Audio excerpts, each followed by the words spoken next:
Buen día. Un servidor agradece el interés en este contenido. Espero les sea de utilidad. El tema de hoy es relativo a un estudio, con bases científicas, enfocado en evaluar los niveles de contaminación por COVID esperables en diversas circunstancias prácticas. El objetivo último de dicho estudio es evidenciar el riesgo de tomar ciertas decisiones y las posibles consecuencias de ello. Iniciaremos con el soporte científico experimental, continuando con el análisis de lo que ocurre durante un estornudo. En esta presentación, es usada por facilidad la palabra estornudo en el entendido de que nos referimos a cualquier evento en el que se expulse saliva al exterior. Entiéndase, además, tosido, grito, canto, charla e, incluso, simple respiración. Hay datos publicados al respecto de equivalencias aproximadas entre uno y otro caso, pero eso es tema de otra charla. Seguidamente, enfocaremos un tema poco mencionado, el peligro que ocurre después del estornudo, el cual es especialmente relevante, ya que implica un hecho del cual el afectado no es testigo. Finalizaré con algunos hechos irrefutables que derivan del presente estudio. En lo que respecta a las bases científico-experimentales, iniciaré con lo relativo a la carga viral en saliva. A continuación es mostrado un histograma publicado relativo a las cargas virales medidas en 3.712 pacientes de COVID. Ahí podemos apreciar la gigantesca dispersión entre los datos, los cuales van desde 1000 hasta prácticamente 1 billón de virus por mililitro de saliva. Ante esta circunstancia, han sido elegidos como representativos el valor al 50 y al 75 percentil, cuyas cargas virales están ahí indicadas. Al utilizar como dato de referencia el 50 percentil, se está reconociendo que, en la mitad de los casos, ocurrirá algo peor de lo que le ocurre a este caso de referencia. En forma equivalente, al usar el valor del 75 percentil, lleva implícito reconocer que, a la cuarta parte de los casos le ocurrirá algo peor de lo que le ocurre a este caso. Solo como información, tenemos conocimiento de una segunda referencia que trata el tema, con datos relativos a 1.145 pacientes, la cual muestra resultados congruentes con los aquí presentados. Enfoquemos ahora nuestra atención en la carga viral requerida para enfermar. Consideremos una referencia que parte de un estudio formal con otro coronavirus, el MERS, el cual es menos contagioso que el COVID. En el caso del MERS, se determinó que 10.000 virus era la carga viral límite para enfermar.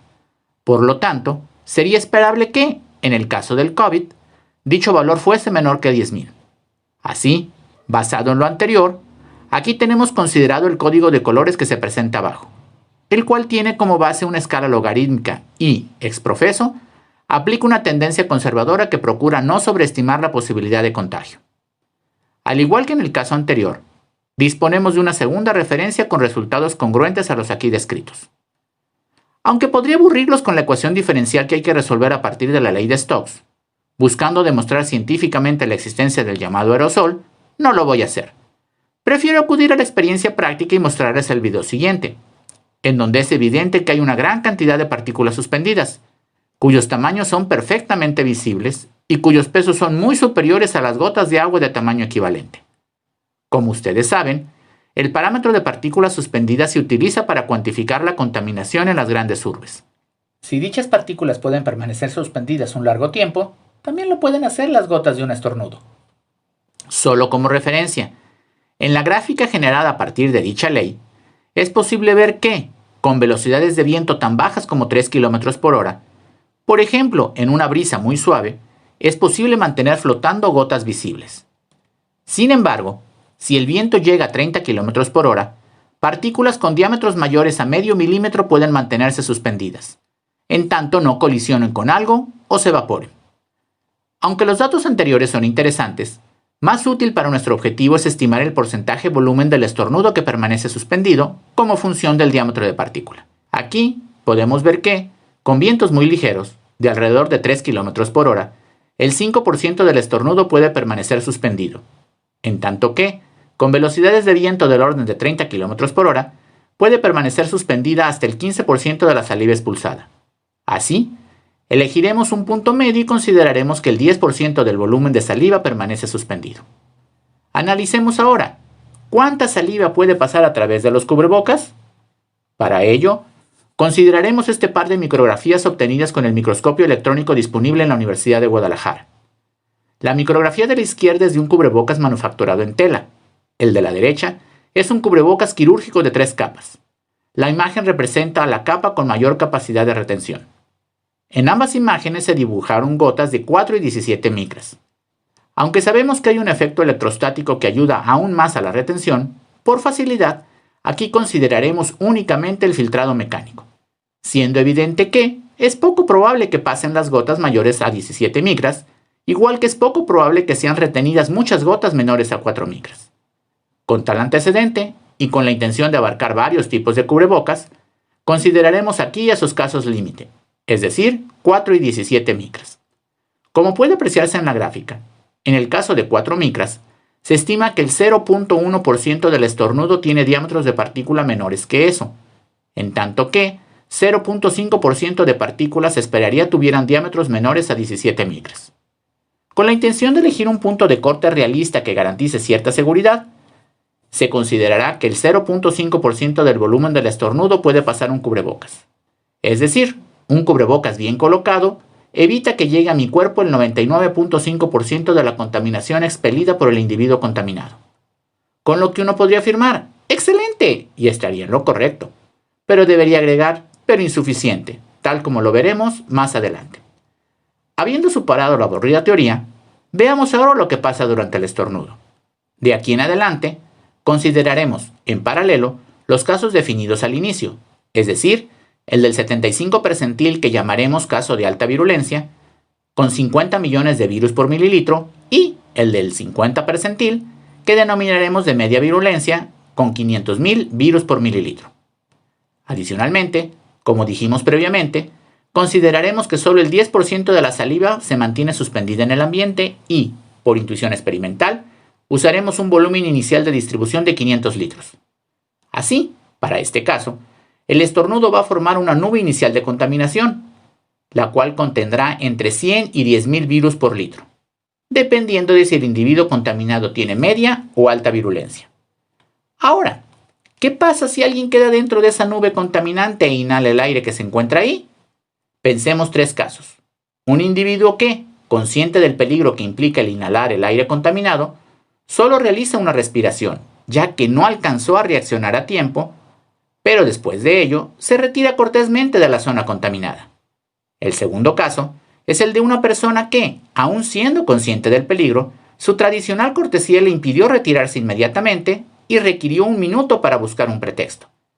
Finalmente, tenemos el último caso, de alguien que, sin tener conciencia del peligro, consideró innecesario retirarse de la escena y, simplemente, respiró el aire contaminado hasta que el propio viento disipó la contaminación, digamos 5 minutos después. Si el emisor de la contaminación tenía un nivel de virulencia medio, los virus inhalados por el receptor en cada caso son los mostrados en la imagen, los cuales, traducidos al código de colores, nos lleva a 2 amarillos y un naranja, lo que implica que, aun con una sola respiración, existe un riesgo de contagio, el cual puede llegar a ser alto. No obstante, ¿qué pasa si consideramos que el individuo en cuestión tenía una virulencia alta? Tendríamos las cantidades y los colores ahora indicados, es decir, 3 rojos, con lo que un solo estornudo, en una situación donde ambos involucrados estaban desprotegidos, puede llevar a un fatal desenlace. En otra presentación daremos algunas alternativas para evitar ese fatal desenlace. Consideremos ahora el caso en el que el receptor tiene un cubrebocas perfectamente colocado. Como se demostró anteriormente, el cubrebocas solo permitirá el paso del 0.5% del volumen de saliva expulsado. Para este caso, la nueva situación es la que pueden apreciar aquí, es decir, donde hay 2 condiciones seguras, en verde, varias circunstancias progresivamente peligrosas, amarillos y naranja, pero sigue habiendo una circunstancia en rojo. Dado que la vida es lo que está en juego, considero que no es lo más inteligente ahora jugar a las probabilidades. Veamos ahora lo que sucede cuando ambos utilizan su cubrebocas permanentemente y en posición adecuada. La primera ventaja es que el volumen de la nube contaminante disminuye. Seguidamente, el 99.5% de la contaminación la retiene el cubrebocas del emisor, con la que la contaminación al ambiente es enormemente reducida. Y, la última, pero no menos importante, es que, para que la contaminación llegue al receptor, es necesaria la acción del viento, con lo que hay un tiempo valioso que el receptor puede utilizar para escapar de la escena del crimen. ¿Qué resultado obtenemos ahora? Si la virulencia es media, todos son verdes, lo que debemos interpretar como que el 50% de las veces el afectado podrá salir bien librado del evento. No obstante, si la virulencia es alta, solo obtenemos amarillos y naranjas, lo que significa que, al menos el 25% de las veces podremos llegar a tener un riesgo considerable. ¿Vale la pena jugarse la vida innecesariamente? Creo que no. Veamos la tabla comparativa. Es clarísima la utilidad del cubrebocas, ya que, cuando ambos involucrados utilizan cubrebocas, le evita al receptor inhalar el 99.9% de la contaminación. Gracias a ello, pasamos de contagios seguros sin protección a niveles de contagio amarillos y naranja cuando ambos utilizan cubrebocas. Desafortunadamente, seguimos dependiendo de la suerte para salir bien librados. Recordar que, según el estudio mostrado, hay 25% de individuos más virulentos que el que llamamos de virulencia alta. Hasta este momento, ¿qué podemos destacar? El uso generalizado de cubrebocas ayuda enormemente a disminuir el riesgo de contagio. Sin embargo, no elimina el riesgo. Resalto el no con mayúsculas y rojo. No encontrarse un contagiado es lo único realmente seguro. Veamos ahora lo que sucede después del estornudo, cuando este ocurrió en un interior. Cuando el impulso inicial del estornudo termina, el viento acarrea las partículas pequeñas, con la tendencia a homogeneizar la concentración de virus en el recinto. Si las partículas no encontraran objetos en su camino, podrían continuar suspendidas eternamente en tanto hubiera alguna corriente de viento. No obstante, asumiendo que en un interior hay muchas superficies con las cuales las partículas pueden colisionar, es claro que la contaminación no permanecerá eternamente suspendida. Pero la intuición dice que permanecerán varios minutos suspendidas. Para los ejemplos, digamos 10 a 15 minutos. Suposición que puede ser considerada bastante conservadora. Ahora el factor relevante es el tamaño del local, ya que determina el volumen máximo de distribución del estornudo. Al analizar el caso de asistir a locales pequeños sin protección, con tamaños similares a una oficina grande, es posible ver que, para media virulencia, tenemos de todo, un verde, un amarillo y un rojo, en tanto que, con alta virulencia, tenemos 2 rojos y un naranja. Como pueden ver, un panorama por demás desolador, que permite afirmar que no hay condiciones seguras. Al igual que en todos los casos que se presentan aquí, puede haber alternativas para mejorar el resultado final, pero eso es tema de otra presentación. Veamos ahora qué pasa en un aula de clase normal, que definimos de 120 metros cuadrados y en donde los alumnos permanecerán 5 horas, es decir, 300 minutos. Notar que estos valores son similares a los que aplicarían a los empleados que pasan todo un turno en locales medianos, de 200 a 300 metros cuadrados. Tal como sería esperable, la situación mejora respecto a la anterior, sin embargo, no como quisiéramos, ya que los riesgos están en naranja y rojo, respectivamente. Me pregunto, ¿realmente deseamos ese nivel de riesgo? Es decir, al menos 25% de probabilidad de contagio seguro y 50% de probabilidad con alto riesgo de contagio. Podrían ahora argumentar, pero los niños traen su cubrebocas. Ok, de acuerdo. Veamos lo que pasa en este caso, cuando todos utilizan un cubrebocas adecuado y bien colocado todo el tiempo. A media virulencia pareciera todo bien, es decir, tenemos el 50% de probabilidades de que nos vaya bien.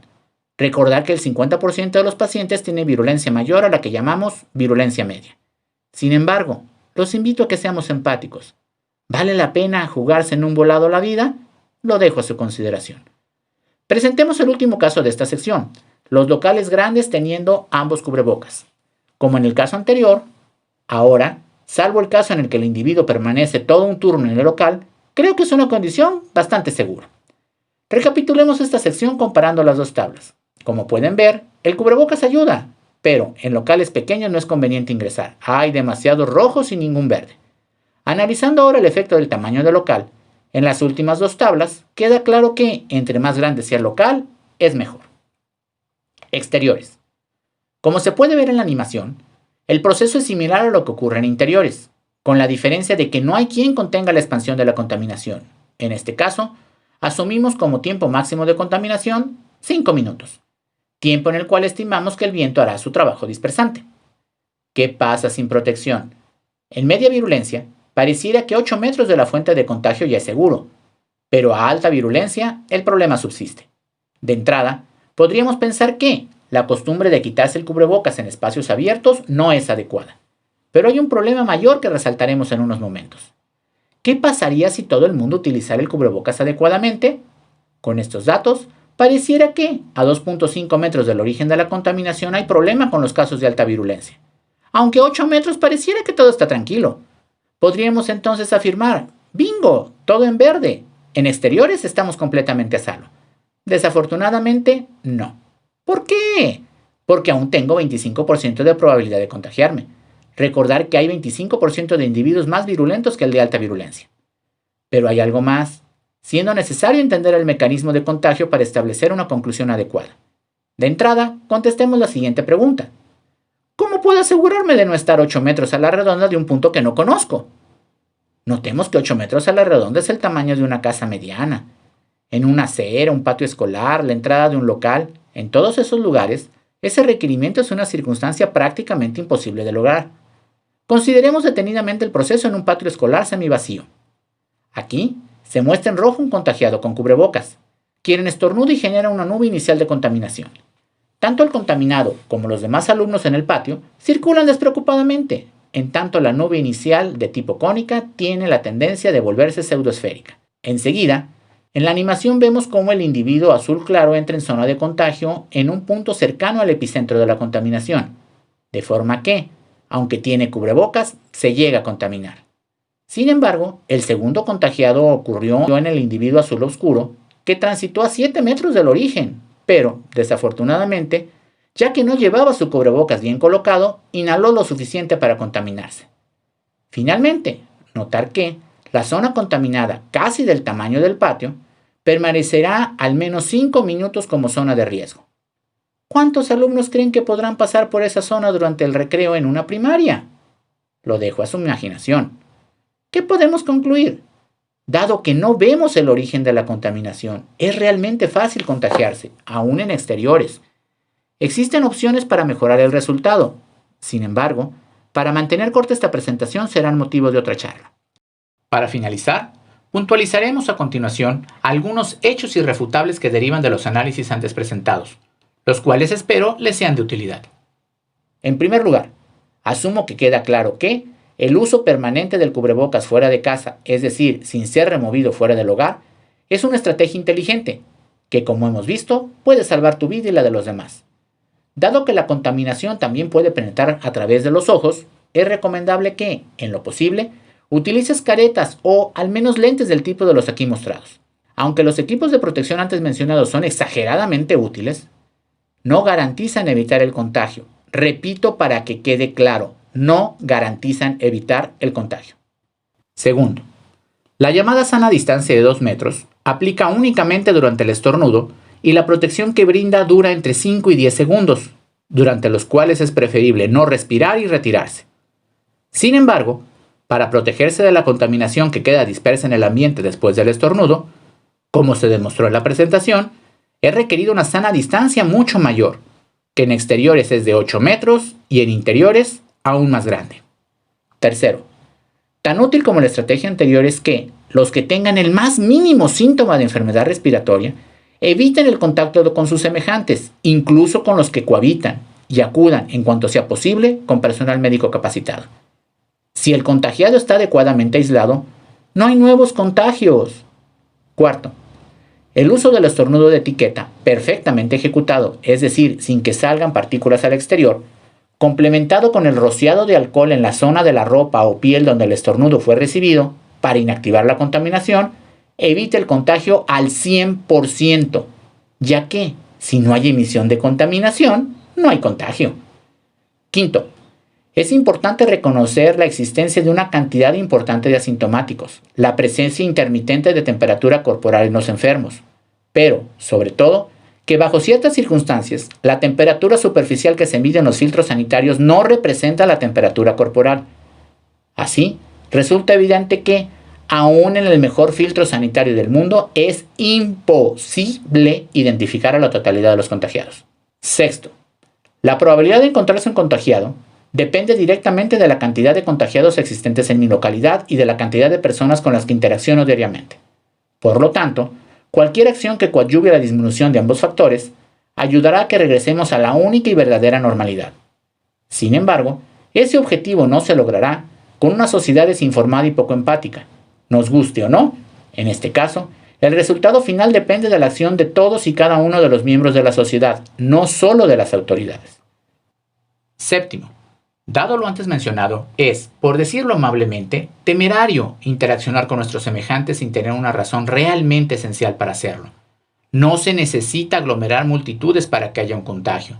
Como hemos visto a lo largo de la presentación, basta un contagiado y un receptor para que ocurra el contagio. Octavo, es importante resaltar que el contagio puede ser entregado a domicilio. Estadísticamente, está demostrado que la mayor cantidad de contagios ocurren dentro de casa, ya que ahí es prácticamente imposible evitarlos, con lo que la seguridad de la familia está en manos del elemento más expuesto de la misma. Es probable que el contagiado inicial no enferme gravemente, pero llevará, quizá la muerte, a sus seres queridos. Noveno, afortunadamente, las características de la enfermedad determinan que, en la mayor parte de los casos, al cabo de 2 semanas del inicio de síntomas, un individuo activo deja de ser un agente contagiante. Con lo que, no importa en dónde estemos, no importa lo bien o mal que hayamos hecho las cosas, siempre podemos corregir. Basta que no se promuevan nuevos contagios para que, en un par de semanas, el número de agentes contagiantes se reduzca considerablemente, tal como ocurrió con el botón de emergencia. Desafortunadamente, también puede ocurrir lo inverso, como en cierta gran urbe, donde ya hubo saturación de hospitales, como consecuencia de que, por un descuido generalizado, los contagios se multiplicaron enormemente en pocas semanas. Si no queremos que el malestar producido por la pandemia se prolongue indefinidamente, es necesario que entendamos lo anterior, para que en ello encontremos una motivación para actuar adecuadamente. Agradezco tu atención. Te invito a revisar el nuevo contenido que estamos subiendo al respecto de cómo cuidarme adecuadamente del contagio por COVID. Gracias.